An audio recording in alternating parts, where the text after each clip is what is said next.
Good morning everybody. इससे पिछले video में हमने पॉलिटिकल साइंस का जो सेकंड पार्ट का जो फर्स्ट लेसन है भारत का संविधान, और उसमें भी भारत के संविधान की विशेषताएं, इसके बारे में हमने पढ़ा था। और उसी के कंटिन्यूटी में ये वीडियो में बना रहा हूं, क्योंकि उस वीडियो में इस लेसन में से हमने केवल 10 विशेषताओं पर ही अध्ययन किया था। भारत के संविधान की 10 विशेषताओं के बारे में हमने पढ़ा था। इस लेसन में कुल मिलाकर 20 विशेषताएं दी गई हैं। 10 विशेषताओं के बारे में हमने पिछले वीडियो में अध्ययन कर चुके हैं। अगर आपने वो वीडियो नहीं देखा है तो इस वीडियो के डिस्क्रिप्शन में जो लिंक दिया हुआ है प्लेलिस्ट का, उस प्लेलिस्ट को खोलकर आप वो वीडियो देख सकते हैं। और इसके बाद भी एक और पार्ट इसका बनाना पड़ेगा, क्योंकि लेसन काफी लंबा है। तो ये 3 पार्ट में ये लेसन पूरा होने वाला है। एक पार्ट इसका बन चुका है, दूसरा पार्ट ये चल रहा है और तीसरा पार्ट इसके बाद में बनेगा। तो आप तीनों लेसन को मिलाकर, तीनों वीडियो को मिलाकर आपको पूरा लेसन समझ सकते हैं। इसके लिए मैं इस पूरे तीनों वीडियो को एक कंबाइन करके भी डाल दूंगा, तो आप उसको भी देख सकते हैं। डिस्क्रिप्शन बॉक्स में जो उसका लिंक दिया हुआ है, वहां से आप इसको पढ़ सकते हैं। तो चलिए आज के इस वीडियो में हम शुरू करते हैं आगे की विशेषताओं के बारे में। भारतीय संविधान की विशेषताओं के बारे में हम पढ़ रहे थे। 10 विशेषताओं के बारे में हम पढ़ चुके हैं और अब इससे आगे हम पढ़ेंगे 11वीं विशेषता के बारे में। कुल 10 विशेषताएं आज के इस वीडियो में हम पढ़ने वाले हैं। तो वीडियो को आप पूरा एंड तक देखें, ताकि आपको कंप्लीटली इंडियन कॉन्स्टिट्यूशन की जो कैरेक्टरिस्टिक्स हैं, भारतीय संविधान की जो विशेषताएं हैं, मेन फीचर्स हैं, वो आपको आसानी से समझ में आ जाए। तो चलिए शुरू करते हैं 11वीं विशेषता। तो भारतीय संविधान की 11वीं विशेषता है विलक्षण दस्तावेज। एक बार अपन इससे पहले का जो कंटेंट है उसको रिवाइज कर लें। 10 विशेषताएं जो हमने पढ़ी थी वो क्या क्या है। सबसे पहली थी कि संपूर्ण प्रभुत्व संपन्न संविधान, दूसरा प्रस्तावना, तीसरा विश्व का सबसे विशाल संविधान है ये, चौथी विशेषता थी लिखित एवं निर्मित संविधान, 5वीं संसदीय शासन व्यवस्था, छठा मौलिक अधिकार और कर्तव्य, 7वीं इसकी विशेषता है राज्य के नीति निर्देशक तत्व, 8वीं विशेषता है समाजवादी राज्य, 9वां वयस्क मताधिकार और 10वीं विशेषता हमने पढ़ी थी पंथ निरपेक्ष राज्य। और अब शुरू करते हैं अपन 11वीं विशेषता के बारे में। 11वीं विशेषता है इसकी विलक्षण दस्तावेज, यानी डिस्टिंग्विश्ड डॉक्यूमेंट। ये अपने आप में है संविधान निर्माताओं की बुद्धिमत्ता और दूरदर्शी का प्रमाण है कि उन्होंने संविधान में जनता द्वारा मान्य आधारभूत मूल्यों व सर्वोच्च आकांक्षाओं को स्थान दिया। यानी जब संविधान निर्माताओं ने संविधान का निर्माण किया तो ये उनकी दूरदृष्टिता और बहुत ही सूझबूझ का परिणाम है कि उन्होंने जनता के द्वारा जो मूल्य स्थापित किए हैं, जो आधारभूत मूल्य और जो उनकी आकांक्षाएं थी, उनको संविधान में सर्वोच्च स्थान दिया है और उसी के अकॉर्डिंग हमारे देश के संविधान का निर्माण किया है। हमारा संविधान एक विलक्षण दस्तावेज है और यहां तक कि दक्षिण अफ्रीका ने तो इसे प्रतिमान के रूप में, एक मॉडल के रूप में अपने देश का संविधान बनाने हेतु भी इसे काम में लिया है। तो इसलिए हम कह सकते हैं कि भारतीय संविधान एक विलक्षण दस्तावेज है। 12वीं इसकी विशेषता है एकात्मक और संघात्मक तत्वों का अद्भुत संयोग। यानी हमारे देश का संविधान जो है वो दोनों रूप लिए हुए हैं। यानी ये क्या नाम से यूनिटरी भी है और फेडरल सिस्टम भी इसमें है, अर्थात संघात्मक के गुण भी इसमें है और एकात्मक राज्य के गुण भी इसमें है। भारत एक संघात्मक राज्य है।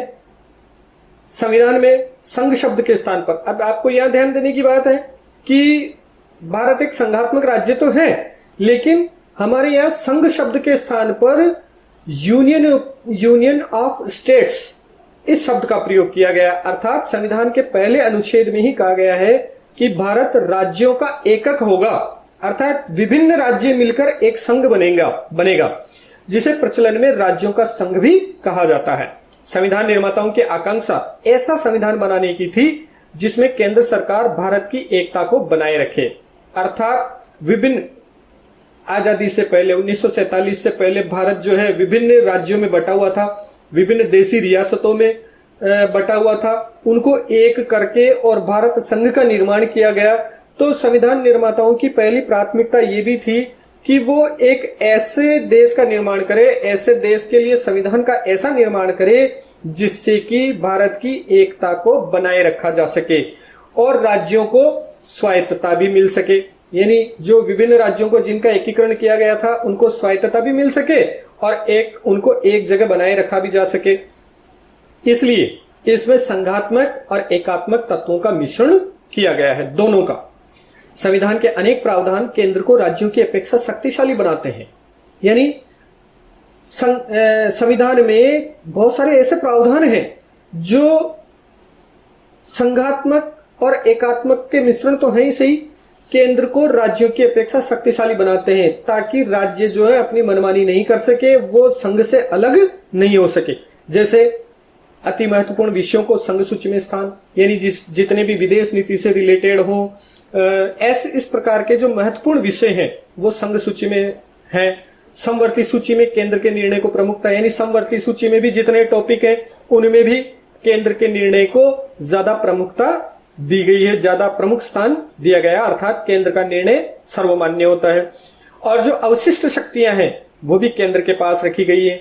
आपातकाल में केंद्र का राज्यों पर नियंत्रण, ये भी एक संघात्मक राज्य की विशेषता है। संघ को ज्यादा मजबूत बनाने के लिए प्रावधान किया गया है, अर्थात आपातकाल में केंद्र पर राज्यों का नियंत्रण किया जा सकता है। इसके अलावा इकहरी नागरिकता है, अर्थात हमारे देश में अमेरिका की जैसे दोहरी नागरिकता नहीं है। वहां जो अमेरिका के अन्य अलग अलग राज्य हैं उनकी नागरिकता भी होती है और अमेरिकी स्टेट की नागरिकता भी होती है, लेकिन हमारे यहाँ अलग अलग नागरिकता नहीं है।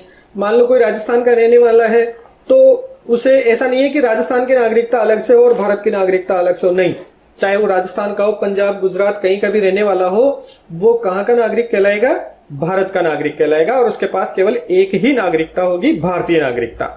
अखिल भारतीय सेवाएं जैसे हैं, आईएएस कैडर की है, आईपीएस कैडर की है, आईएफएस कैडर की जो सेवाएं हैं, वो उनमें जो कर्मचारी है वो पूरे देश में कहीं भी उसका स्थानांतरण किया जा सकता है। वो पूरे अखिल भारतीय स्तर की सेवाएं कहलाती हैं और उनका नियंत्रण केंद्र सरकार के पास होता है। संसद को राज्यों के पुनर्गठन का अधिकार, यानी राज्यों के पुनर्गठन का अधिकार किसके पास है? संसद के पास है। जैसे कि अभी जम्मू कश्मीर जो राज्य है वहां से धारा 370 हटा के उसको पुनर्गठित कर दिया। पहले वो एक राज्य था, अब उसको 2 यूटी में बदल दिया गया, यूनियन टेरिटरी के रूप में, केंद्र शासित प्रदेशों के रूप में बदल दिया गया है। तो ये अधिकार किसके पास है? केंद्र के पास है। राष्ट्रपति द्वारा राज्यपालों की नियुक्ति करना ताकि राज्यों पर केंद्र का जो है वो होल्डिंग बनी रहे, ये भी क्या है? ये भी क्या नाम से केंद्र को ज्यादा शक्तिशाली बनाने के प्रावधान किए गए हैं। राज्यों की केंद्र पर आर्थिक निर्भरता केंद्र को मजबूती प्रदान करती है। यानी ये सब जो पॉइंट्स हैं, इकहरी नागरिकता हो, आपातकाल में केंद्र का राज्यों पर नियंत्रण हो, अवशिष्ट शक्तियां, इकहरी नागरिकता, अखिल भारतीय सेवाएं, राज्यों के पुनर्गठन का अधिकार केंद्र को, ये सारी शक्तियां जो मिलाकर वो है केंद्र को ज्यादा मजबूती प्रदान करती है। राज्य अपना पृथक संविधान नहीं रख सकते हैं। ध्यान दीजिए, अंडरलाइन कर लें आप इनको। राज्य अपना पृथक से संविधान नहीं रख सकते हैं। हमारे देश का पूरा एक ही संविधान है जो केंद्र और राज्य दोनों पर लागू होता है। तो इस प्रकार हम कह सकते हैं कि हमारे संविधान की ये एक अलग से विशेषता है कि हमारे यहाँ एकात्मक और संघात्मक दोनों तत्वों का अद्भुत संयोग हमारे यहाँ देखने को मिलता है। अगली विशेषता है इसकी 13वीं विशेषता, स्वतंत्र न्यायपालिका। संविधान की सर्वोच्चता, प्रजातंत्र की रक्षा, जनता के मौलिक अधिकारों की सुरक्षा के लिए भारतीय संविधान में कई संवैधानिक व्यवस्थाएं की गई है। भारत के राष्ट्रपति द्वारा सर्वोच्च तथा उच्च न्यायालयों के न्यायाधीशों की नियुक्ति की जाती है तथा उन्हें संसद में महाभियोग द्वारा हटाया जा सकता है। महाभियोग के द्वारा हटाने की प्रक्रिया संसद के द्वारा की जाती है। ये हम जब राष्ट्रपति वाला चैप्टर पढ़ेंगे तो उसमें बहुत डिटेल में हम पढ़ेंगे कि महाभियोग से कैसे राष्ट्रपति को हटाया जाता है। कार्यपालिका के आदेश तथा व्यवस्थापिका के कानून यदि संवैधानिक व्यवस्थाओं का उल्लंघन करते हैं तो न्यायपालिका को न्यायिक पुनरावलोकन, उन्हें अवैध घोषित करने का अधिकार है। न्यायिक पुनरावलोकन को समझें आप यहाँ पर कि न्यायिक पुनरावलोकन क्या है। सर्वोच्च न्यायालय को एक ऐसा अधिकार है, न्यायिक पुनरावलोकन का अधिकार, जिसके द्वारा केंद्र के द्वारा बनाए गए जो कानून हैं उनकी भी वो समीक्षा कर सकता है सर्वोच्च न्यायालय। और अगर वो संविधान की परंपराओं, संविधान की मान्यताओं के अनुरूप नहीं है तो उन्हें वो अवैध घोषित कर सकता है। नागरिकों के मूल अधिकारों की रक्षा के लिए अनुच्छेद 32 के अंतर्गत पुनरावलोकन द्वारा बंदी प्रत्यक्षीकरण, अधिकार परीक्षा जैसे लेखों को जारी किया जा सकता है। बंदी प्रत्यक्षीकरण कौन से? अनुच्छेद 32 के अंतर्गत पुनरावलोकन द्वारा बंदी प्रत्यक्षीकरण और अधिकार परीक्षा जैसे लेखों को जारी कर सकता है। न्यायिक स्वतंत्रता के उद्देश्य को प्राप्त करने के लिए ये सभी व्यवस्थाएं की गई हैं। तो इस प्रकार हम कह सकते हैं कि हमारे भारतीय संविधान के अंतर्गत एक स्वतंत्र न्यायपालिका की व्यवस्था भी की गई है। अगली इसकी जो विशेषता है, 14वीं विशेषता, कठोरता और लचीलेपन का मिश्रण। भारतीय संविधान कठोरता व लचीलेपन का मिश्रण है। किसी भी देश में की परिस्थितियों में बदलाव के साथ संवैधानिक संशोधन की आवश्यकता होती है, क्योंकि 1947 में जब देश आजाद हुआ उस समय संविधान का निर्माण हुआ था। तब से लेकर आज तक देश की परिस्थितियां कई बदल चुकी हैं। तो इन बदलती हुई परिस्थितियों के साथ संविधान में बदलाव करना यह बहुत ही आवश्यक होता है। इसीलिए संवैधानिक संशोधन के लिए भारतीय संविधान में संशोधन विधि अनुच्छेद 368 में दी गई है। यानी अनुच्छेद 368 के अंतर्गत संविधान का तरीका बताया गया है। संविधान में संशोधन व्यवस्था कुछ भागों के संबंध में कठोर तो कुछ में लचीली रखी गई है। यानी संविधान में संशोधन करने की जो प्रक्रिया है वो भी दो तरह की है। कुछ नियम तो ऐसे हैं जिनको बहुत आसानी से चेंज किया जा सकता है और कुछ में को बदलने के लिए बहुत कठोर प्रावधान किए गए हैं। संविधान में कठोरता का समावेश संयुक्त राज्य अमेरिका के संविधान और लचीलेपन का ब्रिटेन के संविधान से लिया गया है। यह भी ध्यान दीजिए, आप अंडरलाइन कर ले। भारतीय संविधान में संशोधन की कुल 3 विधियां हैं। कितनी विधियां हैं? 3 विधियां हैं, जिनमें से पहली विधि का वर्णन अनुच्छेद 368 में नहीं है। संविधान के कुछ भागों में संसद के दोनों सदनों के साधारण बहुमत से संशोधन किया जाता है। अब ये 3 जो विधियां हैं वो कौन कौन सी हैं, ध्यान से देखना इनको। कि सबसे पहली जो विधि है वो है संविधान के कुछ भाग ऐसे हैं, कुछ नियम ऐसे हैं, कुछ कानून ऐसे हैं जिनमें संसद के दोनों सदनों के साधारण बहुमत से ही उनमें संशोधन किया जा सकता है। तो ये हो गया लचीलापन।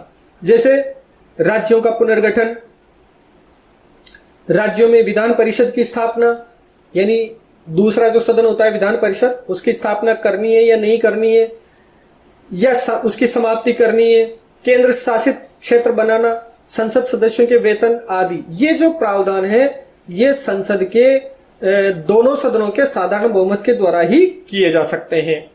जबकि कुछ विषयों में संशोधन के लिए संसद के दोनों सदनों के पूर्ण बहुमत और उपस्थित सदस्यों के 2/3 बहुमत की आवश्यकता होती है। यानी कुछ प्रावधान ऐसे हैं, संसद के कुछ कानून ऐसे हैं जिनको बदलने के लिए या जिनमें संशोधन करने के लिए संसद के दोनों सदनों का पूर्ण बहुमत या फिर जितने सदस्य उपस्थित हैं उन उपस्थित सदस्यों का 2/3 बहुमत की आवश्यकता होती है।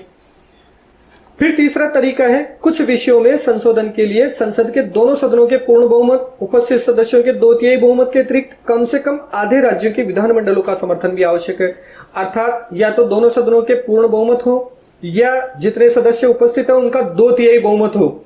और उसके साथ साथ इस 2/3 बहुमत या उपस्थित जो कुल सदन है उनका पूर्ण बहुमत के साथ साथ जो जितने भी राज्य हैं उन राज्यों में कम से कम आधे राज्यों के विधानमंडलों का समर्थन भी आवश्यक होता है, जब जाके उसमें आप संशोधन कर सकते हैं। तो ये 3 तरीके हैं संविधान में संशोधन करने के। राष्ट्रपति निर्वाचन की पद्धति, केंद्र और राज्यों के बीच शक्ति विभाजन आदि विषयों के संशोधन के लिए ये जटिल प्रक्रिया अपनाई जाती है। जैसे राष्ट्रपति के जो निर्वाचन की पद्धति, अगर उसमें कोई बदलाव करना हो या केंद्र और राज्यों के बीच में जो शक्तियों का विभाजन है उनमें अगर किसी तरह का संशोधन करना हो, तो इस प्रकार की जो है ये तीसरे प्रकार की जो संशोधन की विधि है इसको काम में लिया जाता है। डॉक्टर वियर के शब्दों में भारतीय संविधान अधिक कठोर तथा अधिक लचीले के मध्य एक अच्छा संतुलन स्थापित करता है। अर्थात ये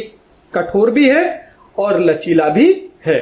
तो इस प्रकार दोनों का एक इसमें बैलेंस बन जाता है। चलिए अगली विशेषता है न्यायिक पुनरावलोकन व संसदीय संप्रभुता का समन्वय। भारतीय संविधान में न्यायिक पुनरावलोकन के सिद्धांत व संसदीय संप्रभुता के मध्य मार्ग को अपनाया गया है। यानी भारतीय संविधान में न्यायिक पुनरावलोकन का सिद्धांत, जिसमें सर्वोच्च न्यायालय को यह अधिकार है कि वो संसद के द्वारा बनाए गए कानूनों को का परीक्षण कर सकता है और उन्हें अवैध घोषित कर सकता है। वह और संसदीय संप्रभुता यानी कानून बनाने की जो संसद की संप्रभुता है, सर्वोच्चता है, इन दोनों के मध्य एक बैलेंस मध्य मार्ग को अपनाया गया है। हमारे संविधान में संसद को सर्वोच्च बनाया गया है क्योंकि संसद ने जो कानून बना दिया वो फाइनल होता है। तो हमारे संविधान में संसद को सर्वोच्च बनाया गया है, साथ ही उसको नियंत्रित करने के लिए सर्वोच्च न्यायालय को संविधान की व्याख्या करने का अधिकार भी प्रदान किया गया है। एक तरफ तो कानून बनाने का सर्वोच्च अधिकार किसको दिया गया है? संसद को, यानी संसद को सर्वोच्च बना दिया गया है। लेकिन ऐसा नहीं है कि संसद ने जो कानून बना दिया वो फाइनल हो जाएगा। हमारे देश की सर्वोच्च न्यायपालिका जो है वो उसका परीक्षण कर सकती है कि देश की संसद के द्वारा बनाए गए जो कानून है, अगर वो संविधान की परंपरा के अनुरूप नहीं है, संविधान के कानूनों के अनुरूप नहीं है, तो वह उन्हें अवैध घोषित कर सकता है। तो इस प्रकार दोनों के मध्य एक बैलेंस बनाने की कोशिश की गई है। न्यायिक पुनरावलोकन की शक्ति के माध्यम से सर्वोच्च न्यायपालिका कार्यपालिका के उन आदेशों तथा संसद द्वारा निर्मित विधि को अवैध घोषित कर सकता है जो संविधान की भावना के अनुरूप नहीं हो। और अगली विशेषता है 16वीं विशेषता, विश्व शांति का समर्थक। यानी हमारा जो संविधान है उसमें ऐसे प्रावधान हैं जो विश्व शांति का समर्थन करते हैं। अर्थात हम बिना वजह किसी देश के साथ हम लड़ाई झगड़े पे या युद्ध की स्थितियां बनाने में हम विश्वास नहीं रखते हैं। हमारे देश के संविधान विश्व शांति का समर्थन करता है। वसुधैव कुटुंबकम, अर्थात पूरी वसुधा यानी पृथ्वी, पूरा विश्व हमारा एक कुटुंब के समान है, एक परिवार के समान है। हम इस भावना को लेकर चलते हैं। वसुधैव कुटुंबकम के सिद्धांत को अपनाते हुए भारतीय संविधान में विश्व शांति का समर्थन किया गया है। नीति निर्देशक तत्वों में अनुच्छेद 51 के अनुसार राज्य का ये कर्तव्य है कि वह अंतर्राष्ट्रीय शांति व सुरक्षा तथा राष्ट्रों के बीच न्यायपूर्ण और सम्मानजनक संबंधों की स्थापना करे। यानी अनुच्छेद 51 में ये वर्णित है कि राज्य का ये कर्तव्य है कि वह अंतर्राष्ट्रीय शांति और सुरक्षा तथा राष्ट्रों के बीच न्यायपूर्ण और सम्मानजनक संबंधों की स्थापना करने का वो प्रयास करे। भारत न तो किसी देश की सीमा और आंतरिक मामलों में हस्तक्षेप करना चाहता है और न ही अपने देश में किसी देश के हस्तक्षेप को बर्दाश्त करता है। अर्थात दोनों चीजें, हम न तो आगे होकर किसी के आंतरिक मामलों में या किसी देश की सीमा में हम आगे होकर अतिक्रमण नहीं करते हैं और न ही उनके मामलों में हस्तक्षेप करते हैं, और न ही अगर कोई दूसरा हमारे यहाँ अतिक्रमण करे तो हम वो भी बर्दाश्त नहीं करते हैं। तो इस प्रकार भारत जो है वो विश्व शांति का समर्थक है।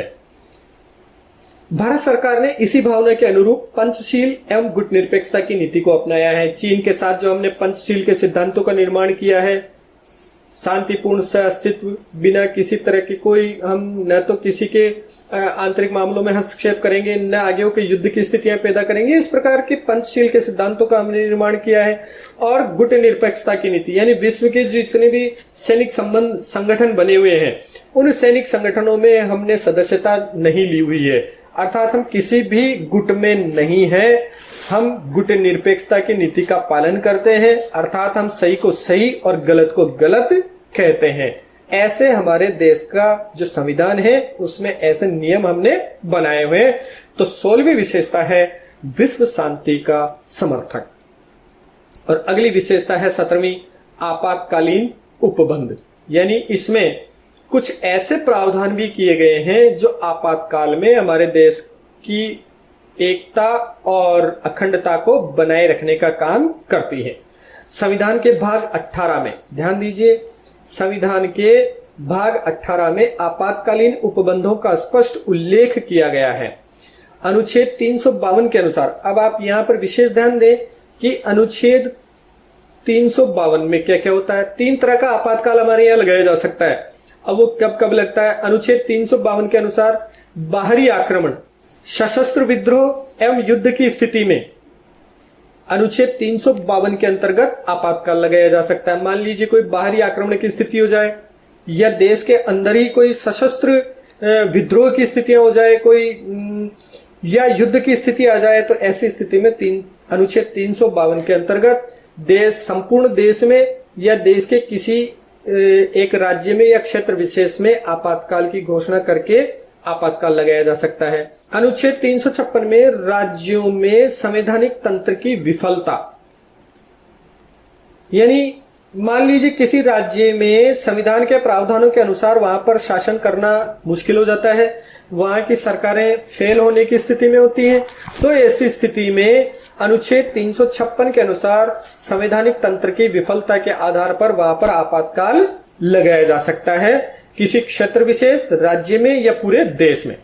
अनुच्छेद 360 के अनुसार वित्तीय संकट उत्पन्न होने पर, यानी अगर वित्तीय संकट की स्थिति उत्पन्न हो जाती है, चाहे किसी राज्य में या पूरे देश में या देश के किसी भाग में, अगर वित्तीय संकट की स्थिति, मान लीजिए सरकारों के पास राजकीय कर्मचारियों को देने के लिए वेतन के पैसे ही नहीं है, या जन कल्याणकारी योजनाओं को चलाने के लिए अगर बजट नहीं है, पैसे नहीं है और सरकार हाथ खड़े कर देती है, तो ऐसी स्थिति में अनुच्छेद 360 के अंतर्गत वित्तीय आपातकाल की घोषणा की जा सकती है।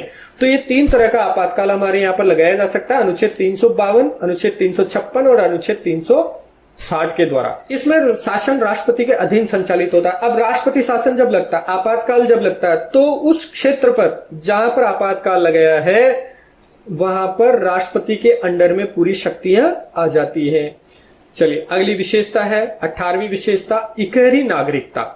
जैसा कि इसके नाम से स्पष्ट है कि हमारे यहाँ पर नागरिकता जो है वो इकहरी नागरिकता है, सिंगल सिटीजनशिप है, यानी हमारे पर यहाँ पर अमेरिका के जैसे दोहरी नागरिकता का प्रावधान नहीं है। भारतीय संविधान द्वारा संघात्मक शासन की व्यवस्था की गई है और सामान्यतया संघ राज्य के नागरिकों को दोहरी नागरिकता प्राप्त होनी चाहिए। वैसे तो जहां जहां भी संघात्मक शासन व्यवस्था है, जैसे अमेरिका में संघात्मक शासन व्यवस्था है, तो वहां पर दोहरी नागरिकता होती है, लेकिन हमारे यहाँ पर इकहरी नागरिकता दी गई है, संघ की नागरिकता और द्वितीय राज्य की नागरिकता। जहां पर भी संघात्मक शासन व्यवस्था होती है वहां पर 2 तरह की नागरिकता होती है, पहली तो संघ की नागरिकता और दूसरी राज्य की नागरिकता। लेकिन भारतीय संविधान निर्माताओं का विचार था कि दोहरी नागरिकता भारत की एकता को बनाए रखने में बाधक हो सकती है, अतः संविधान निर्माताओं द्वारा संविधान में संघ राज्य की स्थापना करते हुए इकहरी नागरिकता के आदर्श को ही अपनाया गया है। यानी इकहरी नागरिकता के सिद्धांत को रखने के पीछे सबसे मोटा कारण है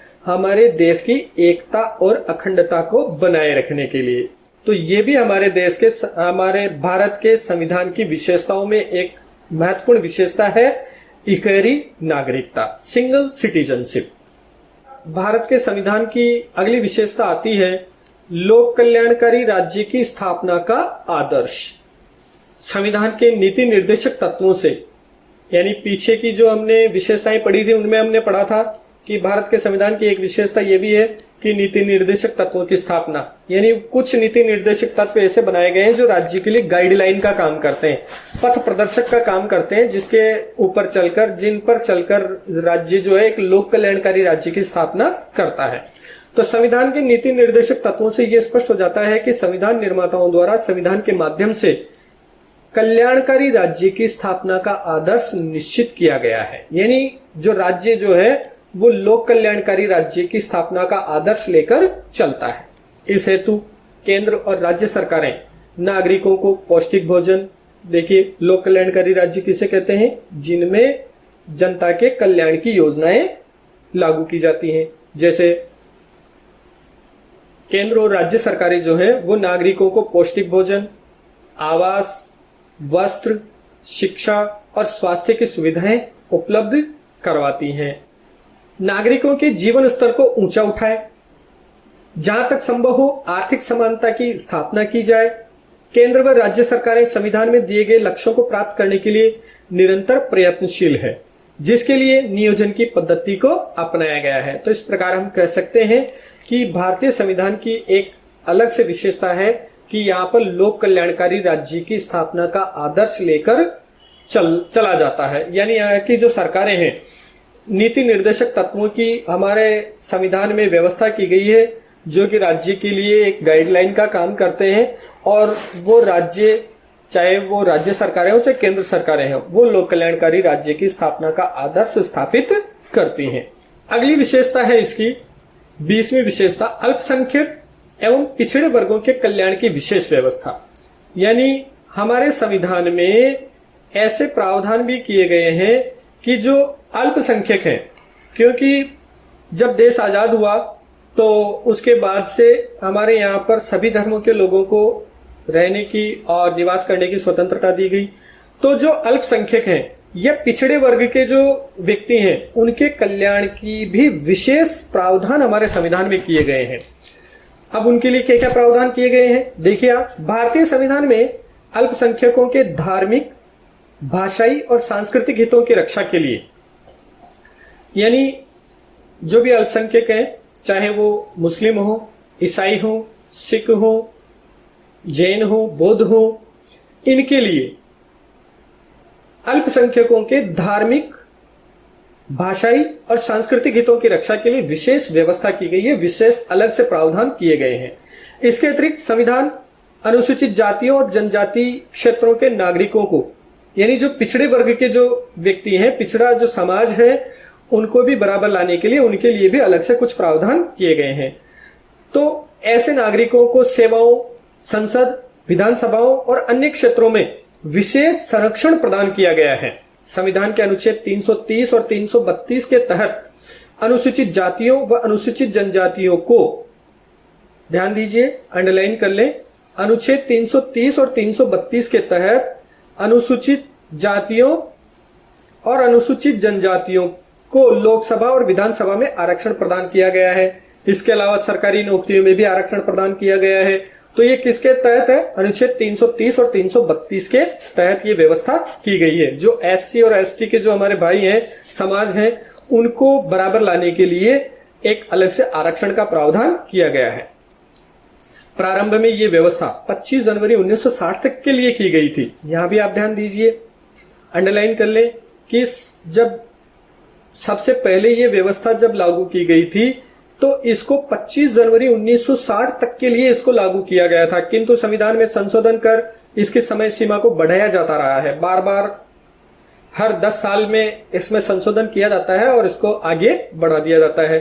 अब 95वें संवैधानिक संशोधन 2010 के आधार पर, यानी जो 95वां संविधान संशोधन हुआ, ये 95वां संविधान संशोधन कब हुआ, 2010 में। इसके आधार पर आरक्षण की व्यवस्था को 25 जनवरी 2020 तक के लिए बढ़ा दिया गया है। अनुच्छेद 335 में अनुसूचित जातियां व जनजातियों के लिए सरकारी सेवाओं में आरक्षण के लिए कोई समय सीमा निर्धारित नहीं की गई है। इसी तरह अन्य पिछड़ा वर्ग के लिए केंद्र सरकार की सेवाओं में सितंबर 1993 से 27% आरक्षण भी लागू किया गया है। अन्य पिछड़ा वर्ग के लिए जो ओबीसी कास्ट है, उनके लिए 27% आरक्षण की व्यवस्था की गई है।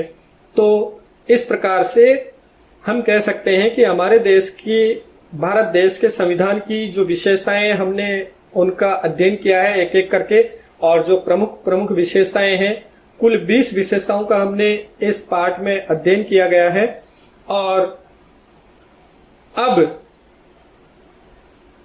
इससे आगे का जो लेसन है वो अगले वीडियो में आपको देखने को मिलेगा, जिसमें हमारे देश के संविधान की जो प्रस्तावना है, क्योंकि प्रस्तावना में पूरे देश का, संविधान का निचोड़ आ जाता है, इसे संविधान की आत्मा भी कहा जाता है। तो इस प्रस्तावना के बारे में हम पढ़ेंगे आगे।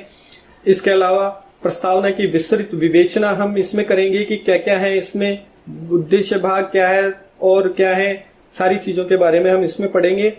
और उसके बाद हम क्वेश्चन आंसर्स पर चर्चा करेंगे।